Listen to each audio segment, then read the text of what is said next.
संतों ने दो ही बातों पर जोर दिया कि एक तो मृत्यु को याद रखो और प्रभु के नाम का सुमरण करो। जो प्रभु के नाम का सुमरण करता है और मौत से डरता रहता है, वो इंसान कभी भी ना गलत रास्ते पर जाएगा और ना ही कभी किसी पाप कर्म में फंसेगा। तो जब इन चीज़ों से बच जाएगा तो ये जीवन जीते जी वो खुशी से आराम से जीवन जिएगा, और जब ये जीवन उसका बीत जाएगा तो उसको दोबारा संसार में आना ही नहीं है। क्यों नहीं आना है? कि उसकी ये कामना नहीं होती कि अपने मन को किसी चीज़ में फंसा दे। हमारा संसार में आना जाना कब होता है? जब हम किसी चीज़ को अपना मन दे देते हैं। जब मन किसी चीज़ में फंस जाता है, जहाँ आशा वहाँ बासा, आज जहाँ इंसान बना लेता है उसको आना पड़ता है, उसको चाहे कितने जन्म लेने पड़ो। सृष्टि का ये नियम है। हम सोचते हैं कि शायद इंसान मर जाता है, लेकिन जीव अमर है। जब परमात्मा अमर है तो जीव भी नहीं मरता है। कबीर साहब की एक वाणी में आया है, कहते हैं बल्कि हम ना मरा मरे संसारा, हमने मिला जीवावन हारा। और आगे कहते हैं हरि मरे तो हम ही मरियां, हरि ना मरे तो हम क्यों मरियां। इसका मतलब उन्होंने साफ तौर से ये कह दिया कि हमारा जो आत्मा में गुण है वो आत्मा का गुण परमात्मा जैसा है। सीधी भाषा में हम आत्मा से परमात्मा कहते हैं। तो आत्मा क्या है? परमात्मा की अंश है। जब परमात्मा अजर है, अमर है, अविनाशी है, हर जगह रहने वाला है, तो ये भी उसी की अंश बिछड़ के आई है। जिस प्रकार से बूंद सागर से जुदा होके आ जाए, अगर हमने नदी से, समुद्र से, कुएं से अगर पानी किसी मटके में निकाल लिया तो उस पानी का गुण नहीं बदल जाता। पानी तो वही है वो, लेकिन वो मटके का पानी कहा जाएगा, बाल्टी का पानी कहा जाएगा, गिलास का पानी कहा जाएगा, लेकिन है वही का वही पानी। इसी प्रकार से रूह चाहे किसी भी शरीर को धारण करे, ये अजर है, अमर है, अविनाशी है, इसमें ये गुण है, लेकिन ये परमात्मा की ही अंश है। इसलिए कबीर साहब ने कहा कि जब वो नहीं मरते हैं तो हमारा मरने का सवाल ही पैदा नहीं होता है। तो संसार के जो पदार्थ हैं उनमें जब इसको फंसा लेते हैं तो इसको फिर से दोबारा भोगने के लिए आना पड़ता है। इसीलिए मैं कहता हूँ कि वर्तमान काल में इंसान अपने भविष्य को भी जीता है और वर्तमान के कर्म को पूरा करता है। तो जीना हमारा वर्तमान का ही है, वर्तमान काल का महत्व है, और वर्तमान काल में भी मनुष्य जीवन का। क्योंकि और योनियाँ आप देखोगे, किसी भी योनि में गुरु नहीं मिलता। गुरु जब नहीं मिलता तो जीव को रास्ता नहीं मिलता, भेद नहीं मिलता। जिसको हम नाम कह देते हैं, उपदेश कह देते हैं, बीज या मंत्र कह देते हैं, उस मंत्र का मतलब क्या होता है? उस मंत्र का मतलब होता है वो प्रभु से जो बिछड़े हुए थे उससे मिलने का रास्ता कौन सा है, उसी रास्ते पे चल के हम उसको प्राप्त कर सकते हैं। इसीलिए इसको विद्या की जरूरत नहीं है। संतों से ग्रंथ बने हैं, ग्रंथों से संत नहीं बने। अगर कोई किताबों को पढ़ के वाचक ज्ञानी हो जाएगा, तर्क वितर्क उसमें आ जाएगा, बुद्धि की चतुरता उसमें आ जाएगी, बहस मुहासा कर लेगा, लेकिन रूह का लिए उसने कोई काम नहीं किया है। उसने जो काम किया सिर्फ वो जवानी जमा खर्च की बातें हैं जो उसके कोई काम नहीं आती। जिस प्रकार से किसी जीव को, तोते को या और किसी जानवर को हम पढ़ाते हैं, सीख जाता है, उस बात को सीख जाएगा, लेकिन जब उस पर खतरा आएगा या कोई विपत्ति आएगी तो वो उस भाषा को भूल जाएगा। उदाहरण के तौर पे तोता लेते हैं तो तोते को हम राम राम रटाते हैं, लेकिन जब तोते के पास बिल्ली को छोड़ के देखोगे वो तोता राम राम फिर नहीं कहता। इसका मतलब उसने उस राम के महत्व को नहीं समझा है। इसी प्रकार से जो लोग जबान से उन नामों का जाप करते हैं, दुनिया में अनेक नाम बनाए हैं, क्योंकि गुरु एक नहीं है, दुनिया में अनेक प्रकार के गुरु हैं, एक मंजिल नहीं है। आध्यात्मिक मंडलों में जिस मंजिल पे जो पहुंचा उसी को आखिरी मंजिल मान के उसने छोड़ दिया। लेकिन जो प्रैक्टिकल हैं, जिन्होंने अनुभव किया है, जिन्होंने उस सार तत्व को जाना है, और जाना किसने है? जिसने गुरु की शरण में, गुरु की रहनुमाई में रह के उन नाम की कमाई की और गुरु की सेवा की है। गुरु की जो सेवा करता है, गुरु उस पर खुश होके जब अपना आशीर्वाद दे देते हैं तो अपनी ताकत या अपनी पूंजी की सारी पूंजी भी उसी को सौंप के जाते हैं कि वो सिलसिला इसी तरह से जारी रहे। संतों की जो दौलत होती है वो गुप्त होती है, गुप्त रूप से दी जाती है। संसारी लोग सोचते हैं कि ये पैसा धैली यही एक संपत्ति है, यही जायदाद है, इससे खुशी मिल सकती है, इससे हम सुखी रह सकते हैं, जीवन अच्छा बन सकता है, अच्छा खा पी पहन सकते हैं। लेकिन ये जीवन नहीं है। क्यों नहीं है? महाराजियों के बारे में जो मैं कहना चाहता था, उन्होंने साफ कही है कि बाहर की जो आंख देखती ये सब झगड़ा झूठा है, अंदर की आंखों से देखो घट में खेल अनूठा है, मन माया की फिरे दुहाई 5-25 ने लूटा है, तारा चंद भव सागर तिरगे सतगुरु सिर पर कूटा है। कि बाहर की जो आंखों से हम देखते हैं, जो संसारी पदार्थ हैं, संसारी चीजें हैं, जिनको हम सब कुछ माने बैठे हैं। कुछ लोग पैसे को सब कुछ मानते हैं, कुछ लोग ऊंचे पद को ही सब कुछ मान लेते हैं, कुछ लोग अपने रूप हुसन को सब कुछ मान लेते हैं, लेकिन ये हमें साथ देने वाली कोई चीज़ नहीं है। आगे चल के महाराजों ने बखान किया है कि भाई बंधु और कुटुंब कबीला ये सब मतलब की यारी हैं। अपना मतलब निकल गया फिर लगता सबको खारी है, क्यों आया था क्या करना है ये भी बात विचारी है। तारा चंद्र है चोरों के संग, उसकी क्या साहूकारी है। हम चोरों के संग रहते हैं। जब चोरों के संग, कौन चोर? दुनियादारों को नहीं कहता, कभी गलत समझो। उन्होंने जो संतों की बात है वो उस रमज को अगर कोई समझ जाता है तो जीवन ही बन जाता है उसका। हमारे साथ चोर एक नहीं अनेक लगे हुए हैं। काम, क्रोध, लोभ, मोह, अहंकार, इच्छा, आशा, तृष्णा, वासना, कामना, ये जितनी भी चीज हैं, जितनी भी हमारी चाह हैं, जितने भी हमारे मन में उठने वाले हमारे संकल्प हैं, ये सब की सब चोर हैं। ये क्यों चोर हैं? कि ये हमको प्रभु की तरफ से हटा के दुनियादारी की तरफ खींच के लेके आते हैं। जो अंदर में छुपी हुई दौलत है उसका रास्ता सिर्फ संत बताते हैं। बाहर की दुनियादारी की चीज़ों के लिए हमें ज्ञान इंद्रियां दी गई हैं, लेकिन एक ज्ञान इंद्री जो गुप्त रखी गई 10वां, वो उसका रास्ता संसार की तरफ नहीं, वो प्रभु की तरफ जाता है। 9 रास्ते जाहिर में शरीर में लगे हुए हैं, लेकिन उस गुप्त रास्ते पर जो चल पड़ता है वो उस अंदर की खोज करता है। तो इसलिए बाहर की आंखों से देखने से नहीं मिल सकता। ठीक है, ये संसार के चीज़ों को देखने के लिए बाहरी जरूरत है, उनको पूरा करने के लिए हमें मिली हैं। और इसका ये भी तात्पर्य ना लगा लेना आप कि ये चीज़ें कोई मायने नहीं रखते हैं, क्योंकि जब तक हमारी ज़रूरत संसार में पूरी नहीं होती है, सबसे पहली ज़रूरत है आदमी को रोटी, उसके बाद उसको कपड़ा, घर, मकान। जब तक इंसान को खुद का सुख नहीं है, पेट उसका खाली है, तो ये बातें सिर्फ उसको फिलोसफी की बातें लगेंगी। कोई परमात्मा, भक्ति, परमात्मा का नाम या आध्यात्मिकता या परमार्थ के रास्ते पर चलने की वो सोच भी नहीं सकता है। इसलिए कर्म करना जरूरी है, इंसान का पहला काम है। तो महाराज जी का ये संदेश था कि सबसे पहले इंसान अपना कर्म करे। जो उधम नहीं करता है, अपना कमा के नहीं खाता है, और कमाई भी कैसी? शुद्ध पवित्र कमाई जो करता है। क्योंकि इंसान के शरीर में 5 कोष लगे हुए हैं। पहला कोष ही उनमें अन्नमय कोष है। जो भी हम खाते हैं वो सारा का सारा अन्नमय कोष बनता है उससे। अन्नमय कोष अगर हमारा शुद्ध नहीं है, वही हमने अगर खराब अन्न खाया है, हेरा फेरी की कमाई का खाया है, चोरी का या कोई और दूसरी गलत तरीके से आई हुई कमाई की चीज़ खाई है, उसका असर हमारे अंदर जाएगा। हम रोज़ाना देखते भी हैं इस प्रकार के लोगों को कि जिन्होंने अच्छा, सच्चा, ईमानदारी का, हक हलाल की कमाई नहीं खाते, उनका अन्नमय कोष बिगड़ जाता है। क्योंकि अन्नमय कोष से बाकी कोष बनते हैं शरीर के। पहला अन्नमय कोष है, दूसरा मनोमय कोष है।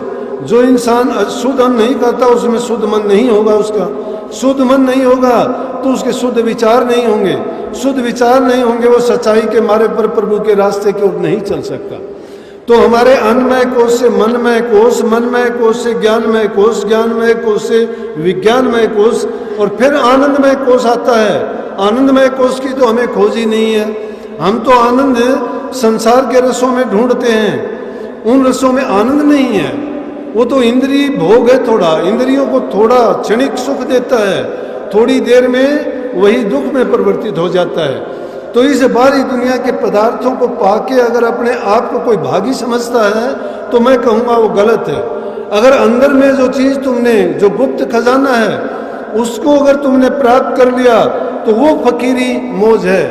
उसमें संतों ने जो कहा कि चाह गई चिंता मिटी मनवा बेपरवाह, जिनको कुछ न चाहिए वो सहन के चाह। जिसको किसी चीज की जरूरत ही नहीं है तो संतोष, खुशी और शांति तो उसको प्राप्त होगी। जब तक इंसान को लालसाएं लगी रहती हैं कि मुझे ये मिले, मुझे वो मिले, मैं ये हो जाऊं, मैं वो हो जाऊं, उनमें पढ़ने के बाद में कोई भी सुखी नहीं रह सकता। रातों की नींद चली जाती है, दिन का आराम चला जाता है, अपना सारे रिश्ते नाते मर्यादाओं कानून कायदों को भूल के सब तोड़ देता है। प्रभु के नाम पर उसका इतबार नहीं आता है। ये जीव अगर इस बात को समझ जाता है कि किसी का दोष नहीं है, कर्म करने वाला मैं हूँ और ये कर्म मैंने किया है, इसलिए इस कर्म का जो भोग होगा, कर्म के फल का भागी मैं ही होऊंगा, दूसरा कोई नहीं होगा। इसलिए अपने कर्म को सुधारने का प्रयास अगर हम करें और कर्म को अगर हम अच्छा बना लें तो उस कर्म का परिणाम जो आज पाते हैं तो उसका आगे का भी परिणाम यही है जो कहा गया। महापुरुषों ने फरमाया, कबीर साहब कहते हैं, जब तक देखो ना अपने नैना तब तक मानो ने गुरु के बहना। गुरु के बैन, गुरु के वचन, गुरु के उपदेश को जब तक आप नहीं मानते हो तब तक आप अपनी आंखों से नहीं देख सकते। लेकिन गुरु के वचन को अगर मानते हो, उनके उपदेश के अनुसार अपने जीवन को डालते हो, फिर देखो कि आपके साथ वो बढ़ता है या घटित होता है या नहीं होता। एक हमेशा इस मौज में रहो कि जो कुछ किया है वो मेरा कर्मफल है, मालिक ने जो मुझे दिया है वो मेरे लिए अच्छा किया है। हम तो अगर थोड़ी सी विपरीत स्थिति होती है कोसना शुरू कर देते हैं कि मेरे साथ ये गलत हुआ, मेरे साथ। अभी बात कहने की तो नहीं थी लेकिन प्रकरण में बात आई है। कैप्टन अभिमन्यु जी आए, मैं कहने लगा थोड़े लेट हो गए। बोला जी कि ये मेरा दुर्भाग्य था, मैं लेट हो गया, कि फाटक बंद मिला उसके कारण मैं लेट हुआ। तो ये कहने की बात नहीं है, जिस वक्त पे आपको आना था उसी वक्त पे आप पहुंचे हो, क्योंकि हमारे बस था कोशिश करना। इंसान अपनी तरफ से प्रयास करे, प्रयास भी ये करे कि उसमें किसी की बुराई ना हो, तो उस बाकी तो उस मौज पर छोड़ो। जो कुछ होता है उसकी रजा में होता है। कही है कि जो कुछ बन रहा बने रजा में, करता मोए ठहरावे। करता तो किसी को ठहराते हैं, लेकिन जो कुछ होता है उसकी रजा के बिना पत्ता भी नहीं हिलता है। अगर हम गलत सोचते हैं, हमेशा ये सोचो गलत होता है तो भी कहो परमात्मा ने अच्छा किया है, अगर अच्छा होता है तो कहो परमात्मा ने ये भी अच्छा कहा है। मैं कहता हूँ कि अगर कुछ हो जाता है कि दुख अगर बीतता है तो आदमी ने दुख के समय में तो अरदास करनी चाहिए मालिक से कि मालिक इस दुख से मुझे निकालो, मुझे शक्ति दो कि इस दुख को बर्दाश्त कर सकूं। और जब खुशी होती है तो उस टाइम में गाफिल ना हो, उस टाइम में आदमी शांत चित्त होकर समझे कि मालिक ने जो किया वो अच्छा किया। तो दोनों हालात में जब एक से गुजरते हैं तो समझो कि हम अपने लक्ष्य की ओर बढ़ रहे हैं। अगर हम दुख में दुखी होते हैं, सुख में खुशी हो जाते हैं, तब तो हमारी हालत तो मैदान में पड़ी गेंद की तरह से है कि कोई भी ठोकर मार दे वो किधर चला जाएगा। ये सारा मन का खेल है, मन के खेल में ना फंसो। ये मन तो तरह तरह की मन में चीज़ें उठाता है, इच्छाएं उठाता है, उनकी पूर्ति होती है नहीं होती। लेकिन जो हालात गुजरते हैं, जो बीतता है, हमेशा ये कहो मालिक ने किया, ये अच्छा किया। जिससे कि एक बार की बात है, कोई राजा अपने महल में बैठा हुआ था, चाकू से कुछ करने लगा। जब चाकू से करने लगा तो पास में वजीर बैठा था, उसकी उंगली कट गई। उंगली कटने से उसमें खून आया और कहने लगा उंगली बिल्कुल अलग होगी। कहने लगे कि वजीर ये तो गलत हो गया, मेरी तो उंगली कट गई। वजीर विवेकी था, ज्ञानवान था, समझदार था, कहने लगा ये अच्छा हुआ। राजा ने सोचा कि मैंने तो इसको ये कहा था कि सांत्वना देगा, कुछ धीरज देगा, कोई सहानुभूति प्रकट करेगा, ये कहता है ये अच्छा हुआ। राजा के मन में बड़ा दुख हुआ इस चीज़ को लेके, लेकिन वो भगवान प्रेमी था, भक्ति में उसकी रुचि थी। उसने कहा कि बादशाह सलामत, जो हुआ ये अच्छा हुआ है। कहने लगा ठीक है भाई अच्छा हुआ। राजा ने उस वैद्य डॉक्टर बुला के पट्टी करवाई, जब उंगली ठीक होगी। लेकिन राजा के मन में ये एक टिस रही कि मैं देखूंगा वजीर को कि जब कभी ऐसी हालत होगी तो पूछूंगा जब कि बोल ये कैसी रही। तो ऐसे ही कुछ दिन गुजरने के बाद में बादशाह एक दिन कहने लगा कि चलो सैर के लिए चलते हैं। वजीर को साथ लिया। तो पुराने ज़माने में राजे महाराजाओं का ये मनोरंजन का साधन था। सैर करने के लिए गए, जंगल में गए तो काफ़ी दूर निकल गए, प्यास लगी, पानी नहीं था। देखते ढूंढते ढांढते एक कुआं मिला जंगल में, तो कहने लगे पानी पिएंगे यहाँ पे। वजीर जब पानी निकालने लगा तो राजा ने उसको कुएं में धक्का दे दिया। वजीर कुएं में गिर गया। पानी कम था और गिरने के बाद राजा कहने लगा कि हाँ जी वजीर साहब बोलिए क्या हाल है। कहने लगा जी जो कुछ हुआ अच्छा हुआ। उसने सोचा अच्छा मूर्ख आदमी है। जिस दिन मेरी उंगली कटी थी उस दिन भी इसने ये बोला था कि जो मालिक करता है अच्छा करता है। आज भी कहता है जो हुआ वो अच्छा हुआ। बोला कि जो मालिक ने किया है आज भी अच्छा ही किया है। कहने लगा कि ये तो अच्छा किया है और अच्छा होगा। कहने लगे जी और बताओ जो होगा वो भी अच्छा ही होगा। कहने लगे कि मैं तेरे को निकालूंगा नहीं अब, और तू इसी कुएं में रहते रहते मर जाएगा। बोला जी वो भी अच्छा ही होगा। राजा ऐसा कह के गुस्से में राजा तो चला गया। राजा जब थोड़ी दूरी पर गया था तो उस जंगल में उसको डाकू मिल गए, और डाकू जब 4-5 मिले राजा को पकड़ के लेके गए। एक देवी का मंदिर था पहाड़ी के ऊपर, वहाँ पर डाकुओं ने ले जाके और तैयार कर रखा था। वहाँ जो पुजारी था, जो भी भेंट स्वीकार करने वाला, तो उन्होंने डाकुओं ने बोला था कि हमारा अगर कोई अच्छा डाका लगेगा तो हम देवी को भेंट चढ़ाएंगे। अब वो लेके गए राजा को, और भेंट चढ़ाने के लिए जब उसके कपड़े उतारे गए और तैयार किया गया, तो जब उसकी गर्दन उतारने के लिए वो आया सामने और कहने लगा कि भाई पहले इसको देखो इसके अंग पूरे हैं कि नहीं। अगर पूरे अंग नहीं होंगे तो देवी स्वीकार नहीं करती है, फिर फजूल जाएगा ये। तो देखा गया तो उसकी उंगली कटी हुई थी। उंगली कटी हुई थी। उन्होंने कहा कि इसका अगर तुम चढ़ाओ भी कि भेंट, ये भेंट स्वीकार नहीं होगी देवी माँ को, छोड़ो इसको, बेकार है ये। तो राजा ने कपड़े पहने, घोड़े पे सवार होके आया, बड़ा पछताने लगे। मन में सोचा कि देखो मैंने गलत काम किया कि वजीर ने ठीक कहा था, जो कुछ हुआ वो अच्छा हुआ। कि अगर ये उंगली तेरी उस दिन नहीं कटी होती तो अगर ये घटना हो जाती, वजीर कुएं में गिर जाता, तो आज तेरी भेंट चढ़ जाती, फिर तेरा तो अंत समय आ जाता। इसी बात को सोच के जब कुएं पर जाके देखा तो वहाँ पे वजीर नहीं था। वजीर को क्या हुआ कि कोई बंजारे आए हुए थे, उन्होंने पानी निकालने की सोची, तो जब उन्होंने कुएं में आदमी को देखा उन्होंने निकाल दिया। वजीर वापस आ गया। जब साम्राज्य में राजा वापस पहुंचा और वजीर को देख के कहने लगा कि वजीर मैंने तेरे साथ बहुत गलत किया। कि उसने फिर भी ये कहा जी आपने मेरे साथ गलत नहीं, बहुत अच्छा किया। फिर राजा भी उस मौज को समझ के कहता है कि हाँ हुआ तो वो भी अच्छा, कि आज मेरी उंगली कटी नहीं होती तो मेरी भेंट चढ़ जाती। अगर तू मेरे साथ होता, कुएं में नहीं डालता तेरे को, तो मेरे तो अंग पूरे नहीं थे, तेरे अंग पूरे थे, तुझे भेंट चढ़ा देते। इसलिए कभी भी मालिक गलत नहीं करता है।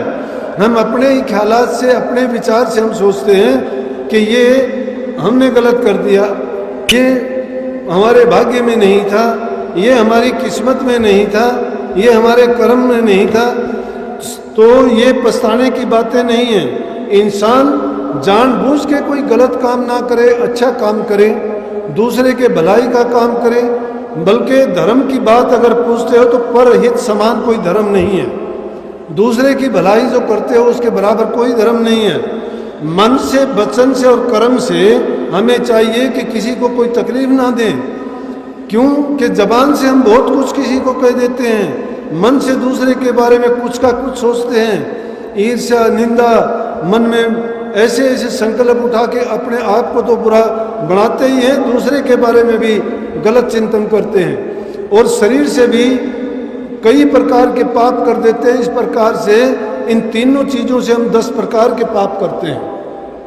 अगर इन 10 प्रकार के पाप से बच जाए तो इंसान मुकम्मल इंसान कहलाता है।